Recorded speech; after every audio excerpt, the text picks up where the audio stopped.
Hello, my name is John Fulp, and I chose to do my podcast on the novel Time's Arrow by Martin Amis. Throughout this novel, the conception of time is that time is going in reverse.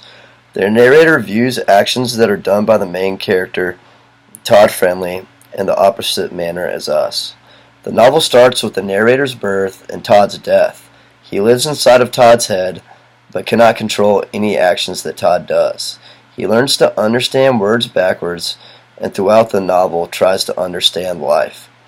As a helpless passenger, the narrator has no real control over his destiny. The only control he has was in justifying events and wishing for how things should be. He does have a sense that events are backwards, but he still cannot interpret this into proper cause and effect. He instinctively knows that his course is unalterable. He recognizes that suicide is impossible since his fate is effectively sealed. He eventually realizes that he will die at birth, and nothing can stop that. Time is moving backwards. Throughout the novel, actions that the main character Todd does to benefit others are viewed by the narrator as heinous and wrongdoings. Also, on the contrary, misdeeds and terrible acts that Todd performs are viewed by the main character as benefiting the good of humanity. The passage that I chose to talk about in this book is found in chapter 5 on page 124.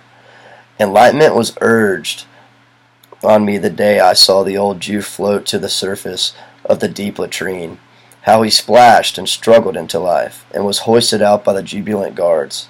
His clothes cleansed by the mire, then they put his beard back on.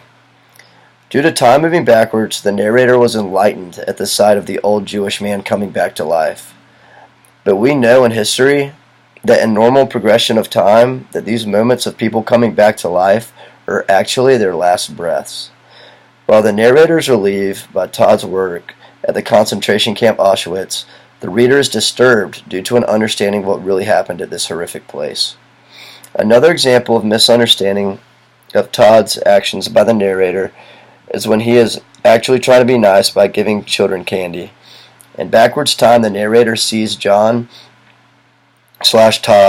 as taking candy from children and making them upset. It is apparent that during this novel, the backwards progression of time is causing the narrator to experience positive actions negatively, and vice versa. By changing the progression of time, something even as hard as the Holocaust can be viewed as a very beneficial event, and something as sweet as giving children toys can be perceived as stealing toys from the children. Martin Amis's Time's Arrow forces us to think about our progression of time and the effect that it has on our everyday lives. Thank you.